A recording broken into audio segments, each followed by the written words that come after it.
नमस्कार। शुरुआत करते हैं बड़ी खबर के साथ जो बहराइच से, जहां पर 8 कोरोना मरीज मिले हैं। 8 कोरोना मरीज मिलने से हड़कंप मच गया है। डीएम ने आपात बैठक बुलाकर निर्देश भी जारी कर दिए हैं। जिला अस्पताल में 6 कोरोना पॉजिटिव मरीज मिले हैं। क्वारंटाइन में रह रहे 2 मरीजों में भी कोरोना की पुष्टि हुई है। बहराइच से इस वक्त की बड़ी खबर हम आपको बता रहे हैं, जहां पर कोरोना के 8 नए मामले सामने आए हैं। कोरोना पॉजिटिव मरीज मिलने से प्रशासन में हड़कंप मचा हुआ है। डीएम ने आनन फानन में आपात बैठक बुलाई। 6 कोरोना मरीज जिला अस्पताल में आइसोलेट किए गए थे, उनमें पुष्टि हुई है।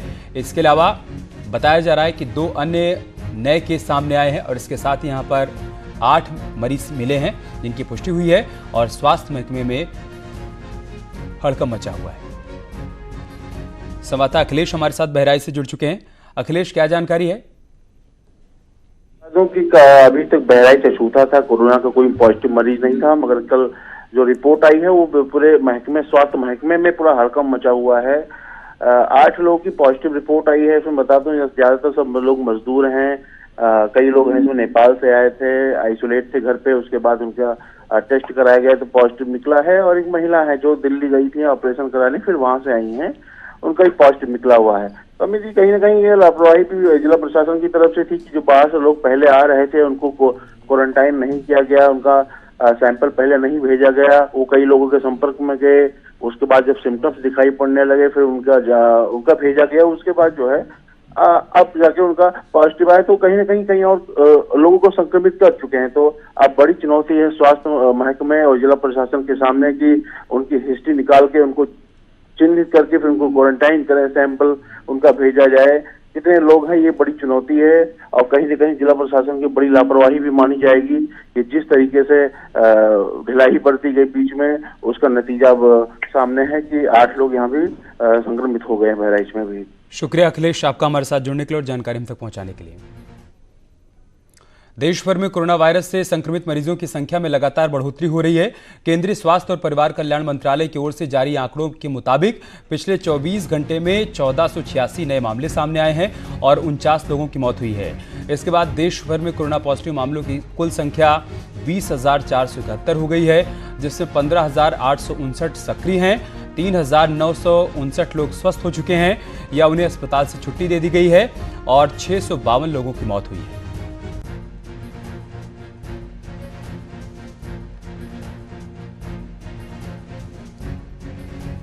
तो बीते 24 घंटे में 1486 केस हिंदुस्तान में सामने आए हैं और 49 लोगों की मौत हुई है। इसके साथ ही देश में कुल कोरोना पॉजिटिव लोगों की संख्या 20,471 हो गई है, जिसमें से 15,859 अभी एक्टिव केस है जिनका इलाज चल रहा है। इसके अलावा 3,959 लोग ऐसे भी हैं जो इलाज के बाद ठीक हो गए, उनको उनके घर रवाना कर दिया गया। और दुखद बात यह है कि 652 लोगों ने अपनी जान गंवा दी है।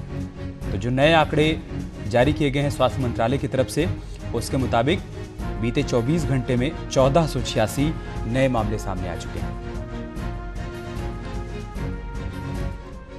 और बात करते हैं प्रदेश की। प्रदेश में पिछले 24 घंटे में कोरोना के 112 मरीज सामने आए हैं, जिसके साथ ही प्रदेश में कोरोना मरीजों की संख्या बढ़कर 1449 हो गई है। प्रदेश में सबसे ज्यादा संक्रमित जिला आगरा है, जहां पर 324 कोरोना पॉजिटिव केस अब तक सामने आ चुके हैं। वहीं लखनऊ में 170 कोरोना पेशेंट हैं, गाजियाबाद में 48 और नोएडा में 103 कोरोना पीड़ित अब तक मिले हैं। प्रदेश सरकार कोरोना से निपटने के लिए 14 लैब में सैंपल्स की जांच भी करवा रही है। वहीं 11,826 लोगों को प्रदेश में क्वारंटाइन किया गया है। अगर मृतकों की बात करें तो प्रदेश में अब तक 21 लोगों की मौत हो चुकी है। सबसे अधिक मौत आगरा में हुई है, यहाँ पर 6 लोगों की कोरोना के संक्रमण के चलते मौत हो गई है।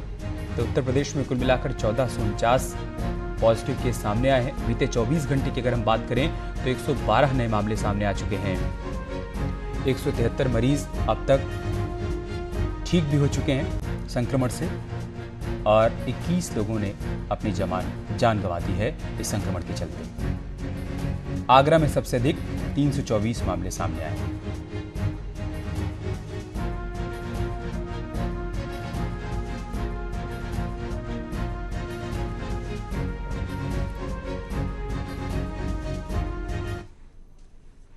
और संवाददाता आरिफ और शबाब इस वक्त हमारे साथ जुड़ चुके हैं। शबाब लखनऊ से हैं, आरिफ आगरा से हमारे साथ जुड़े हुए हैं। आरिफ, क्या अपडेट है, क्या जानकारी आगरा से? देखिए अमित, लगातार आगरा के हालात बद से बदतर होते जा रहे हैं। लगातार कोरोना संक्रमित मरीज हैं, उनका मिलने का सिलसिला लगातार जारी है, लेकिन अभी तक कोई ऐसा खुशखबरी नहीं मिली है जिससे कहा जाए कि आगरा के लोगों को या आगरा के आसपास के लोगों को कोई राहत भरी खबर है। बुरा हाल है, रोजाना 20, 25, 30 पेशेंट मिल रहे हैं, जिसकी वजह से लोगों में दहशत है। लेकिन लॉकडाउन की बात की है, लॉकडाउन तो बहुत अच्छे से हम जैसे लगातार पालन करते आ रहे हैं लोग, वैसे ही अभी भी पालन करते आ रहे हैं। कोई घर से बाहर नहीं निकल रहा है, क्योंकि सब में खौफ है, एक एक आदमी में खौफ है कोरोना को लेकर, और कोई भी आदमी रिस्क लेने के मूड में नहीं है। हालांकि प्रशासन भी बहुत सख्ती बरते हुए है, पुलिस बहुत सख्ती बरते हुए है, लेकिन लॉकडाउन तो अच्छे से पालन हो रहा है। लेकिन लगातार मरीजों की संख्या मिलना अमित एक बड़ा चैलेंज है, बड़ा सवाल है कि आखिर ये अगर इसी तरह संख्या बढ़ती रहेगी तो आगे क्या हाल होगा। देखिए, प्रदेश में सबसे बड़ी तादाद आगरा में है, और आगरा को लेकर सरकार को विशेष पैकेज का ध्यान देना होगा, अच्छे अधिकारियों की पोस्टिंग करनी होगी, अच्छे मेडिकल फैसिलिटी देनी होगी, तभी आगरा में कंट्रोल हो पाएगा। अन्यथा इसी तरह से लगातार मरीजों की संख्या मिलती रहेगी और एक बड़ा चैलेंज बनता रहेगा, और शायद आने वाले समय में ये आगरा की स्थिति बहुत ज्यादा अच्छी नहीं होने जा रही है, ये एक आशंका व्यक्त की जा रही है। जी अमित। ठीक है, शबाब का रुख कर लेते हैं। शबाब, क्या अपडेट है राजधानी लखनऊ से? और देखिए, पिछले 24 घंटों में जिस तरह से मामले बढ़े हैं अमित, वो कहीं ना कहीं चिंता का सबब है राजधानी लखनऊ में।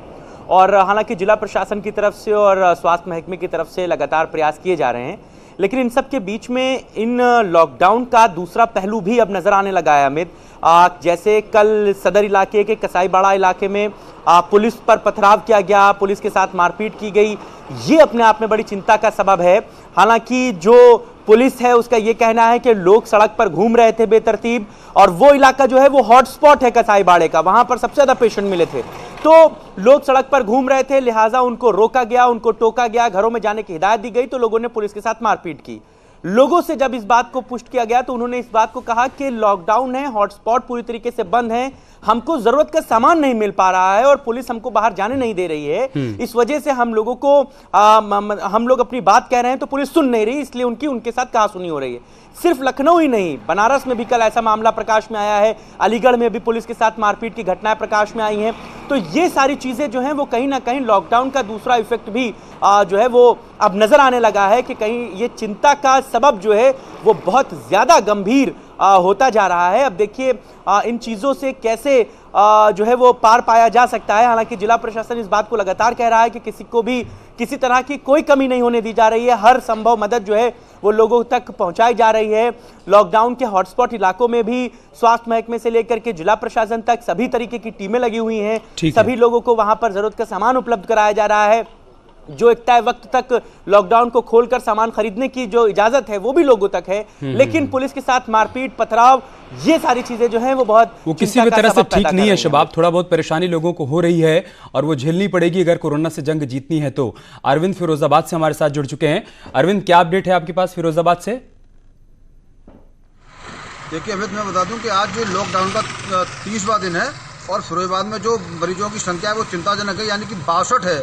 एक की तो मौत भी हो चुकी है, लेकिन फिरोजाबाद में कुल मिलाकर के ये कहा जाए कि बड़ी सख्ती भी बरतने का दावा किया जा रहा है, लेकिन लोग मान नहीं रहे।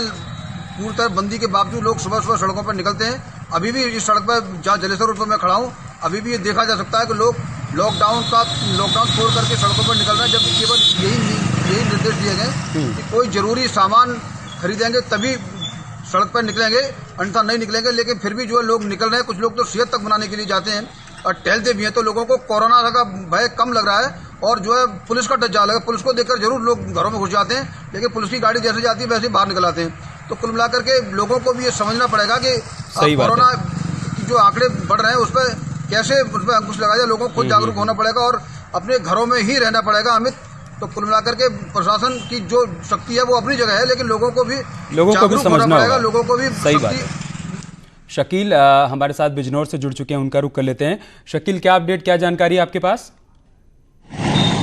देखिए, बिजनौर से अगर बात करें लॉकडाउन की तो आज 30वां दिन है, लॉकडाउन सफल है, लेकिन मरीजों की संख्या लगातार बढ़ रही है। आज की अगर बात करें तो अब तक कुल 27 मरीज हो चुके हैं। कल एक कर्नाटक का जमाती मिला है, जिसको पुलिस ने क्वारंटीन कर दिया गया है और कोरोना पॉजिटिव पाया गया है। तो इस तरह से कुल मरीजों की संख्या 27 हो गई है।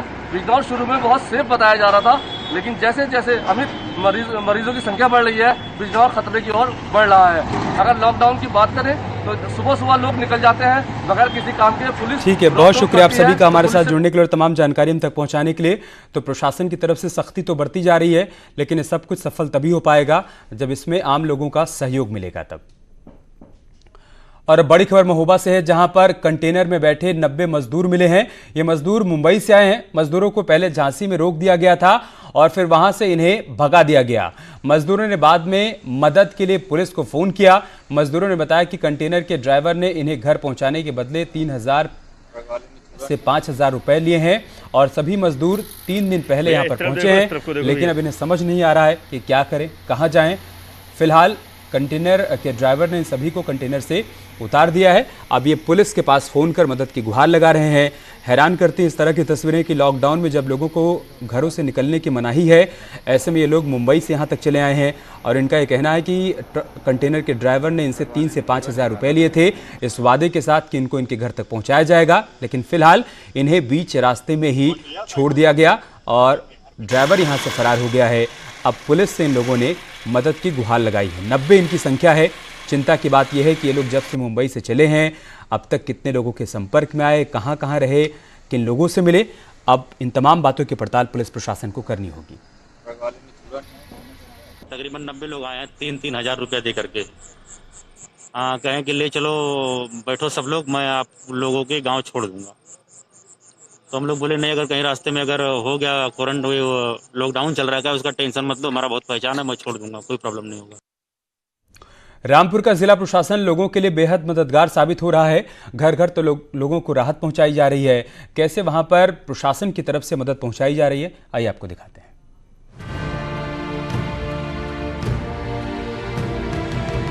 12 helpline number, 2 WhatsApp helpline number और एक जिला स्तर का कंट्रोल रूम। लॉकडाउन के दौरान ये तीनों ही चीजें रामपुर के लोगों के लिए हर सुविधा का ख्याल रखती हैं। किसी का राशन खत्म हो गया है या फिर किसी को मेडिकल हेल्प चाहिए, इसी कंट्रोल रूम से पूरे ज़िले के लिए मदद भेजी जा रही है। इस तरह के कंट्रोल रूम ज़िला स्तर के अलावा तहसील, ब्लॉक और पालिका के स्तर पर बने हुए हैं। लॉकडाउन के बाद रामपुर के डीएम आंजनेय कुमार ने पहले सुविधा को शहरी स्तर पर शुरू किया और बाद में इससे गाँव तक मदद भेजी। दूध, फल, सब्जी या फिर किराना का सामान हो, जिले के लोगों के लिए बना ये कंट्रोल रूम और उसमें मुस्तैद लोग जनता के लिए 24 घंटे सर्विस में लगे हुए हैं। हर एक मोहल्लेवार लोगों को दूध, सब्जी, फल और किराना इन सब की सूची जारी कर दी थी और उनके फ़ोन नंबर्स दे दिए थे कि वो घर घर उसको सप्लाई करेंगे। शहर की व्यवस्था पूरे जनपद को कंट्रोल करता है, इसलिए बहुत स्ट्रांग उसको बनाया हुआ है। उसमें 12 नंबर्स काम कर रहे हैं, जिनमें से 2 केवल व्हाट्सएप के लिए है। अगर कोई व्हाट्सएप भी करता है तो हम उसका तत्काल आंसर देते हैं। डीएम आंजनेय कुमार ने बताया कि शुरू में लोगों तक राशन पहुंचाने में परेशानी हुई, लेकिन बाद में इसे आसान बना दिया गया। घर पे सामान पहुंचने में थोड़ी समस्या हुई क्योंकि एक शुरुआती दौर था, लेकिन हमने अपने सारे अधिकारियों की मॉनिटरिंग टीम लगाकर और इसको सुनिश्चित कराया। अब हम ये कह सकते हैं कि पिछले 15 दिनों से जनपद में कोई भी क्षेत्र ऐसा नहीं है जहाँ पे घर घर सप्लाई न हो रही हो, और हमने ये सुनिश्चित किया है कि दुकानें किसी भी कीमत पे नहीं खुलेंगी, या अगर खुलेंगी तो वहाँ पर ग्राहक कोई नहीं आएगा। ये तो दवा के सिलसिले में भी हमने किया है। इस व्यवस्था से अब तक 20,000 लोगों को लाभ मिल चुका है। इसके अलावा लोगों के लिए इलेक्ट्रीशियन और प्लम्बर की भी व्यवस्था की जा रही है। हमने अभी तक 20,000 के लगभग लोगों को खाना या राशन पहुंचाया है और उनका सबका हिसाब बराबर रखा हुआ है। जब सारी व्यवस्थाएं सेटल हो गई तो आवश्यक सेवाओं की भी सप्लाई शुरू कराई ताकि लोग इंगेज रहें और उनको कुछ, जैसे इलेक्ट्रीशियन इस समय गर्मी का दिन है तो इलेक्ट्रीशियन के लिए भी की भी व्यवस्था कराई। रामपुर के जिला प्रशासन ने लॉकडाउन में अपनी क्षमता का पूरा इस्तेमाल किया है, जिसका नतीजा ये है कि यहाँ कोरोना का संक्रमण और लोगों की परेशानियां बेहद कम हैं। रामपुर से न्यूज़ 18 के लिए विशाल सक्सेना की रिपोर्ट। उधर केंद्रीय मंत्री स्मृति ईरानी के संसदीय क्षेत्र अमेठी में मदद के लिए फिर से हाथ बढ़ाया गया है। स्मृति के निर्देश पर बड़ी संख्या में मास्क, सैनिटाइजर और गमछा अमेठी पहुंचा है। बीजेपी जिलाध्यक्ष, पार्टी के पदाधिकारियों, संगठन, ग्राम पंचायत, क्षेत्र पंचायत, बूथ और सेक्टर तक के पदाधिकारियों के लिए मास्क, सैनिटाइजर और गमछा भेजा गया है। इसके साथ ही जिले में कोरोना वायरस वॉरियर्स के लिए भी सांसद की तरफ से बड़ी संख्या में सुरक्षा संबंधी वस्तुओं को भेजा गया है।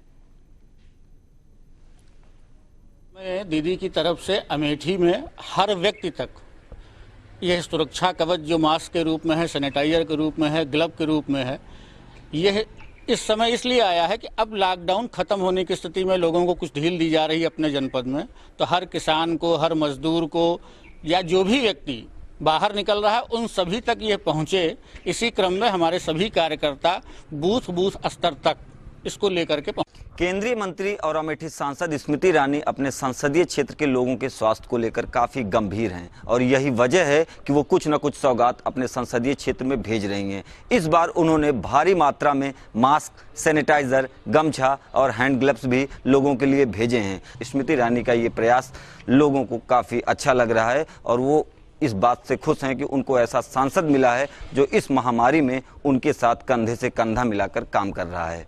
पप्पू पांडे, न्यूज़ 18 अमेठी। यहाँ रुक रहे एक छोटे से ब्रेक के लिए, जल्द लौटेंगे कुछ और खबरों के साथ।